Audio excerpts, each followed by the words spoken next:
అందరికీ నమస్కారం.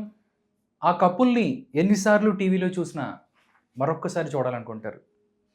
వాళ్ళని సోషల్ మీడియాలో వాళ్ళ మాటలు ఏదైనా మాట్లాడుతుంటే ఇంకేం మాట్లాడతారా అని చెప్పి అందరూ వినాలనుకుంటారు. ఇప్పుడు నా ముందు ఒక బ్యూటిఫుల్ కపుల్ ఉన్నారు. వాళ్ళే దువ్వాడ శ్రీనివాస్ గారు, దివ్వెల మాధురి గారు. నమస్కారం అండి. నమస్కారం. సార్, ఆంధ్రప్రదేశ్‌కి సంబంధించి చూస్తే లిక్కర్ స్కామ్ 3,500 కోట్లు అంటున్నారు. జగన్మోహన్ రెడ్డి రేపో మాపో లోపలికెళ్తాడంటున్నారు. ఆల్మోస్ట్ 11 మందిని లోపల ఉంచారు. బెయిల్స్ లేవు. ఏం జరగబోతుంది సార్? వైసీపీలో ఉండి ఎలా చూస్తారు లిక్కర్ స్కామ్? కేసు నడుస్తున్నప్పుడు, కేసు ఇన్వెస్టిగేషన్‌లో ఉండేటప్పుడు హ్మ్. పూర్తి సమాచారం మనకు లేనప్పుడు దాని మీద మాట్లాడడం కూడా కరెక్ట్ కాదు. ఇదంతా ఇన్వెస్టిగేషన్‌లో ఉంది ఇప్పుడు. ఇన్వెస్టిగేషన్‌లో ఆరోపణలు ఉన్నాయి. ఇన్వెస్టిగేషన్ నడుస్తుంది. ఓకే. ఇన్వెస్టిగేషన్‌లో ఒక్కొక్కళ్ళని పిలిపించుకుంటారు. హ్మ్. అరెస్ట్ చేస్తారు. కస్టడీ మళ్ళీ ఇన్వెస్టిగేషన్ కోసం వేరే సెల్‌కి రప్పించుకుంటారు. పోలీసు వారు ఎంక్వైరీ చేస్తారు. హ్మ్. రిపోర్ట్స్ అన్ని ఫైనల్ అయిన తర్వాత ఛార్జ్ షీట్ వేస్తారు. ఓకే. ఛార్జ్ షీట్ వేసే వరకు కూడా ఇందులో పూర్వపరాలేంటి, వాస్తవాలేంటి అన్నది మనకు కూడా తెలియదు. ఓకే. ఇన్వెస్టిగేషన్ నడుస్తున్న టైంలో ఏజెన్సీస్ దగ్గర ఉన్నప్పుడు మనం మనం మాట్లాడడం కూడా కరెక్ట్ కాదు. కరెక్ట్ కాదు. ఇది అన్ని ఆరోపణలే. హ్మ్. నిజాలని తేల్చాలంటే వాళ్ళు ఫైనల్ రిపోర్ట్ ఇవ్వాలి ఓకే. ఏజెన్సీస్. ఓకే. అంటే వాళ్ళు కూడా చెప్తున్నారు. అంటే చాలా మందిని అక్రమ అరెస్టులు అని చెప్తున్నారు. ఎంత కొంత నిజం లేదంటారా? లేకపోతే టీడీపీ కక్షపూరితంగానే వ్యవహరిస్తుందా అని మీరు నమ్ముతారా? కక్షపూరితంగానే వ్యవహరిస్తుంది. ఇప్పుడు ఆ. ఇలాగ చరిత్రలు తీసుకుంటా వెళితే హ్మ్. ఎవరిది నీతివంతం? అలాగైతే ఇప్పుడు టీడీపీలో ఇసుక ఎంత దందా జరుగుతుందో తెలుసు. అవును. ప్రతి ఎమ్మెల్యే ఎంత దోపిడీ చేస్తున్నాడో తెలుసా? హ్మ్. ఇంతెందుకు, వ్యవసాయ శాఖ మంత్రి, తెలుగుదేశం పార్టీ మాజీ అధ్యక్షుడు అచ్చెన్నాయుడే రోజుకి 20 లక్షల సంపాదన లేనిదే హ్మ్. ఇంటి మేడ మీదకి వెళ్ళడు, నిద్రపోడు అని ఈనాడు పేపర్లో రాశారు. ఓకే. నేను చెప్పలా. హ్మ్. ఈనాడు పేపర్లో రాశారంటే ఈనాడు ఇంచుమించు టీడీపీ ఫేవర్లో ఉండే ఒక మ్యాగజైన్ అని, టీడీపీకి వ్యతిరేకంగా రాయరు. రాయదని వాళ్ళు పాజిటివ్‌గానే ఉంటారు. అన్నది మనకు తెలిసిన విషయం. ఓకే. మరి ఎందుకు అచ్చెన్నాయుడు మీద రాశారు? అచ్చెన్నాయుడు అతను ఒక వ్యవసాయ శాఖ మంత్రి కదా. అవును. ఇలాగ ప్రతి ఎమ్మెల్యే మీద దందాలు చేస్తున్నారు. 16 మందికి వార్నింగ్ ఇచ్చారు. చంద్రబాబు నాయుడు గారిని ఇటీవల కాలంలో కూడా మనం వచ్చాయి చూసాం. కదా. వార్తలు మరి వచ్చాయి. వీళ్ళేమైనా నీతిమంతులా? ఇవన్నీ ఎప్పుడు వస్తాయి?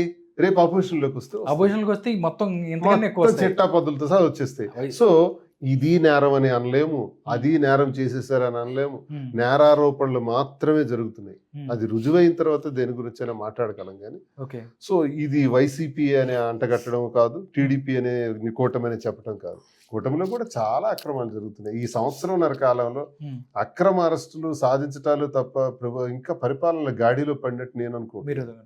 నేను ఒక మెంబర్గా కూడా చెప్తున్నాను. ఎక్కడ పరిపాలన అసలు ఇంతవరకు గాడిలో పడ్డది? అసలు అమరావతి అన్నారు. హ్మ్. అమరావతి గురించి ఏం అడుగులు వేస్తున్నారు?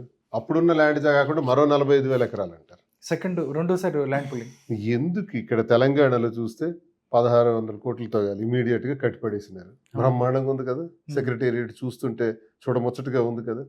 అదంతా కలిపి 1,200 ఎకరాలు కూడా లేనట్టు హ్మ్. తెలంగాణలో. అవును. మరి మనం ఎందుకు ఆంధ్రప్రదేశ్కి ఎందుకు 1,00,000 ఎకరాలు?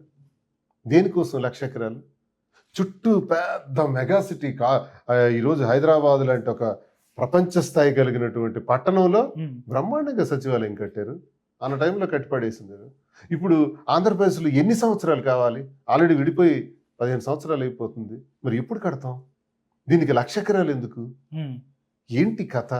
ఇవన్నీ ఎటుపోతాయి. నిన్నటి వరకు మీరే అన్నారు కదా అమరావతి గురించి, హ్మ్. కడతాం అన్నారు కదా. ఏడాదిన్నర అయిపోతుంది. మరి ఎప్పుడు దాని గురించి ఎప్పుడు పునాదులు వేస్తాం? ఓకే. 2 పోలవరం గురించి ఏం మాట్లాడతాం? పోలవరం మన పూర్తి చేయమా?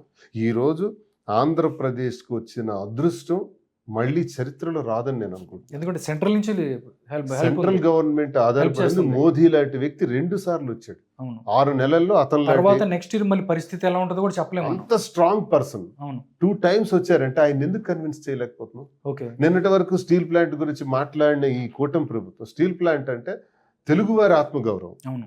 అది ఆంధ్రావా, తెలంగాణ, యూకేవా, యుఎస్ లో ఉండే తెలుగువాడే కాదు, ఎక్కడ మారుమూలు ఉండేవాడికి కూడా ఒక ఇండస్ట్రీతో అంత కనెక్టింగ్ అవును. ప్రపంచంలో ఏ ఇండస్ట్రీ. తెలంగాణలో కూడా ఆత్మహత్యలు చేసుకున్నారు కదండి. ఆంధ్రులకు విశాఖ విశాఖ ఉక్కు ఉక్కు అని. అని. అది ప్రాంతీయవాదం కాదు, తెలుగువాడి వాదం. అవును. ఆ తెలుగువాడి వాదానికి ఈరోజు ఏమంటున్నారు మీరు? ఒక సెయిల్లో కలపాలని మీరే అన్నారు ఆ రోజు. పవన్ కళ్యాణే అన్నాడు, చంద్రబాబు నాయుడు అన్నారు. సెయిల్లో ఎందుకు దాన్ని విలీనం చేయరని. 2, దానికి ఎందుకు క్యాప్టివ్ కన్జంప్షన్ కోసం ఒక మైన్ ఇవ్వరు అని అడిగారు. హ్మ్. మరి ఇప్పుడు ఎందుకు మీరు ఇవ్వరు? మీరు ఎందుకు ఇవ్వరు? అది ఇప్పుడు ఎందుకు ప్రైవేటైజేషన్ దశలుగా అడుగులు పడిపోతుంది? ఈ నెల 9వ తారీఖుతో ఆఖరు ఓకే. ఈఓఐలు కూడా ఇచ్చేస్తున్నారు. అవును. ఏంటి ఈ ప్రమాదాలు? వీటి మీద దృష్టి పెట్టమా?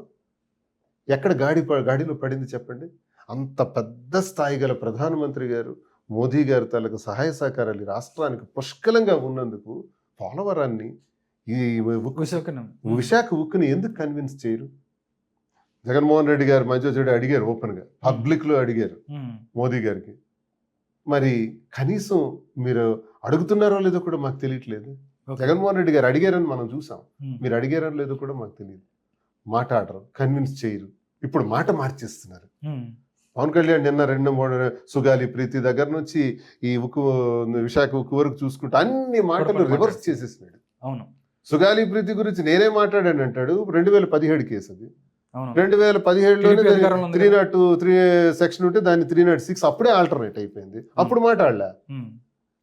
వైసీపీ వచ్చిన తర్వాత మాట్లాడారు. వైసీపీ వచ్చిన తర్వాత జగన్మోహన్ రెడ్డి గారు సిబిఐకి అప్ చెప్పారు, 5 ఎకరాల భూమి ఇచ్చారు, ఉద్యోగాలు ఇచ్చారు, స్థలం కూడా ఇచ్చారు, బ్రహ్మాండం. ఈలో గవర్నమెంట్ అయిపోయింది, కరోనాతో కొంత అయిపోయింది. ఇది ఇప్పుడు మీరు వచ్చారు, ఏం చేస్తారు? ఇప్పుడు మీరు ఏం చేస్తారు అంటే, అది నేనే కదా మాట్లాడాను, నేను అడగటమే కదా జగన్ ఇచ్చాడు. ఇదా నువ్వు అడగటం జగన్ ఇచ్చారా? ఆయన విజ్ఞతకి ఆయన ఇచ్చారు. ఆయన సంగతి వదిలే, నీ సంగతి ఏంటి?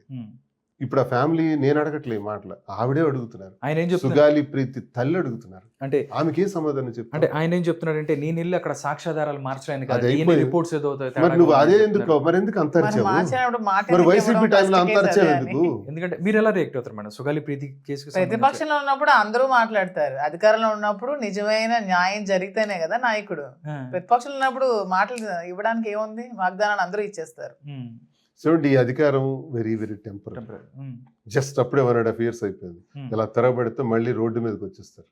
మొత్తం care of address, care of footpath అయిపోతారు. ఎవడైనా సరే, ఎంతటి వాడైనా సరే. ఇవి చూసాం. రాజే కింకరుడే రాజు. ఇవన్నీ చూసాం. మీరెంత, మనం ఎంత, మన బ్రతుకులు ఎంత. హరిశ్చంద్రుడు అంతటి వాడికే సాధ్యపడలేదు.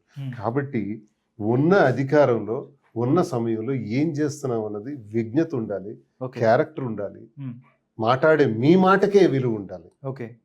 పవన్ కళ్యాణ్ కూడా ఒక ఆంధ్రుడే కదా, తెలుగువాడే కదా. తెలుగువాడిగా మీరు మీ ఆత్మగౌరవం మీకు ఉండదా? మరి ఎందుకు ఇన్ని మాటలు మారుస్తున్నారు? సో నాకు తెలిసి కక్ష సాధింపులు జరుగుతున్నాయి తప్ప ప్రభుత్వం అన్నది గాడిలో